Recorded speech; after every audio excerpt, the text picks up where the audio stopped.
Okay, so the fake lashes, I usually use the Revlon brand. This one's the Fantasy Lengths.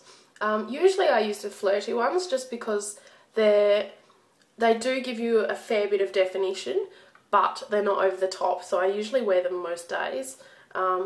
So we've got the intensifying ones here at the moment. I think there's defining, intensifying and flirty at my local Kmart. So I usually use the flirty, but today I'm using intensifying. So basically, like I said, you just not got to be scared of them, because if you're scared, then they won't go on properly and then you'll look like an idiot. Or even worse, a skank with the ones that fall off, and they're awful. So the tip is just really loosening them up before you put them on. So take them out of the packet first. Okay, now I usually use tweezers to take them off because there is already a little bit of a sticky surface on there. So just being careful not to stretch them, because I do find that they often stretch and then they'll be all different widths apart and they look weird. Okay, so you can use the one that it comes with, the glue I should say. I use a Revlon applicator adhesive anyway. There is a black one. If you can get a black one, it works even better. I think it's 1000 Hour brand, because when it dries, it goes really black and it really does enhance your liquid eyeliner already. So just, okay. Now, when you go to put the glue on, if you can see that there, just sort of put it on to start with, along the whole edge of it.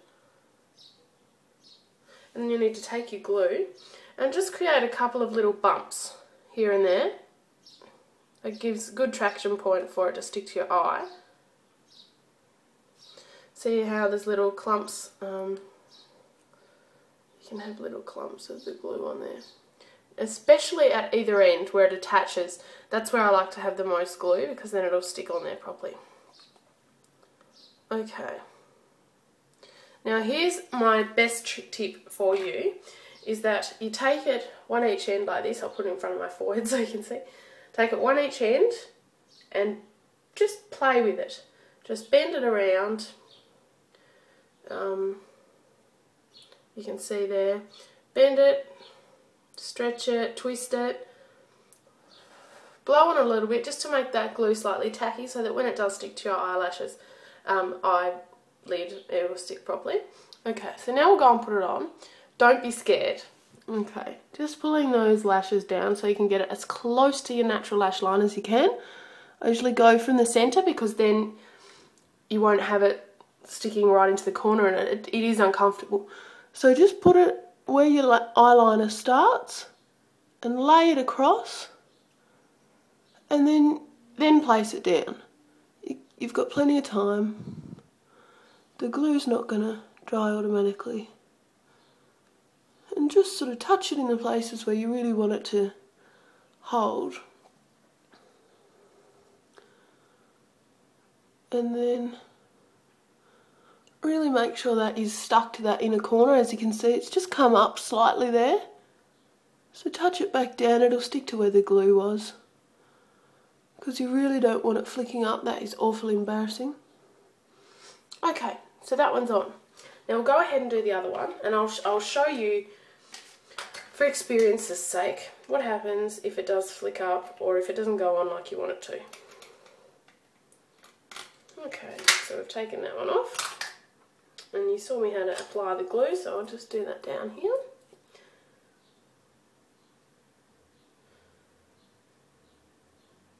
Okay, just quickly again, show you how to just limber that one up,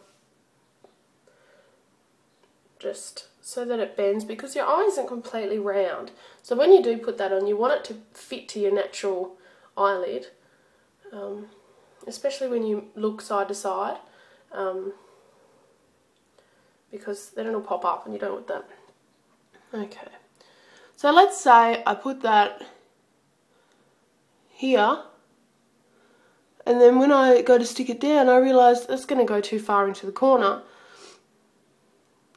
how to fix it. Take it off and start again. You don't need to apply any more glue because it's already on your eyelid, unless it's really not sticking. So there we go. And just pressing it in. I know a lot of people don't like playing with their eyes, but it's not your eye, it's your eyelid. So get over it. There you go, not scary at all. And just pressing it on in a couple of different places, just so that it's nice and secure. And then just sort of lift them slightly. There you go. Okay, so these ones actually had like a white base. You can see on both of these in between the eyelashes, there's like a white line. We'll go back over that with the liquid eyeliner because it takes away from the look.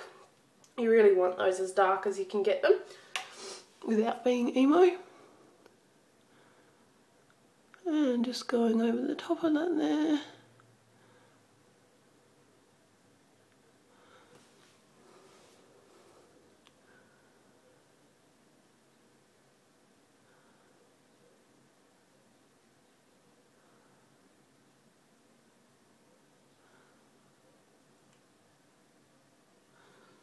Okay, they're on. We're fixed. Okay, so a big part of the pin-up look is their eyebrows. Just for beginners, your eyebrows should go from this middle part, not the end of the nostril, but the middle part of the main part of your nose. And they should start there, then they should go through up to the edge of the iris. And then that's where your arch should be. And then to the corner of the eye and through that way, that's where they should end. So someone told me once, don't use pencils because they'll look penciled on. Well, duh. I use a pencil just for the main part of the shaping, and then I use powder over the top of that. I just eyeshadow usually. Okay, so first of all, I usually pull it out to the side slightly so you don't get a real, waxy, chalky looking bit, and I just fill in the areas that needed to be filled in. I like nice, big, thick eyebrows. Well, not thick, but full. And then go ahead and do the other one. If you need to enhance your arch at all, you can go ahead and do that. Just come up slightly and then back down. If you use little feathery strokes, it'll look more natural than if you just draw it on. And I also like to define the starts of my eyebrows, just because it's all down to personal preference. And again, if you make a mistake, you can fix it, it's fine. Okay, so then using the little brush on the end, I just brush those in. You can put a bit of hair spray on them if you've got unruly ones that go everywhere.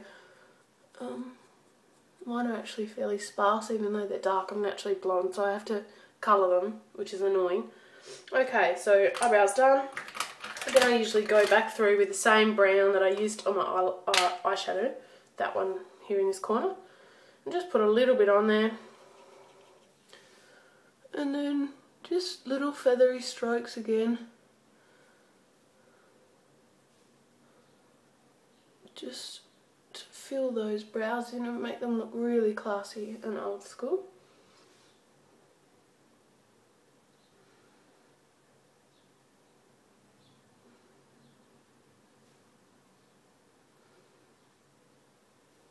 Okay, so there we have our 50s vintage eyes.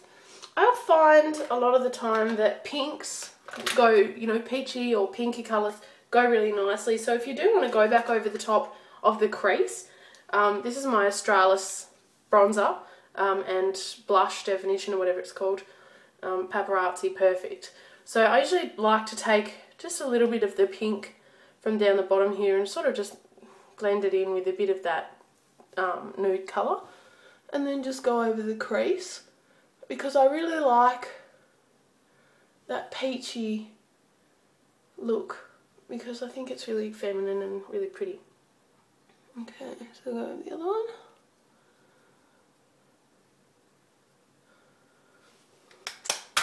and you don't look like you've got rabies or anything, which is always a worry when you're using pink around your eyes. But I think it just comes up with that really pretty feminine look. And then you can go ahead and do your cheeks just on the apples. I'll show you. Even though I have no foundation on, you can probably see that giant Mount Vesuvius. So usually I just sort of stir them all up, just a bit of a tap around, blow on it so that you don't get like bright pink cheeks. And then just find the apple. It's easy on mine because I've got chubby cheeks, but just if you smile usually you can find them quite easily, and just round in little circles.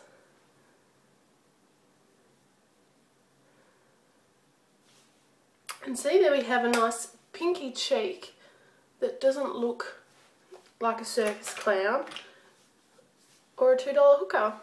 Okay, so thanks for watching my 50s glamour makeup. I will be doing one on the perfect red lip as well, or whatever colour lip you want. And I'll also be doing hair roller, and I'm going to do the ombre look on my hair later on today. So I'll show you those. I hope you enjoyed my first YouTube video. Stay tuned, and I'll post my blog underneath here so you can have a look. Thank you. Bye.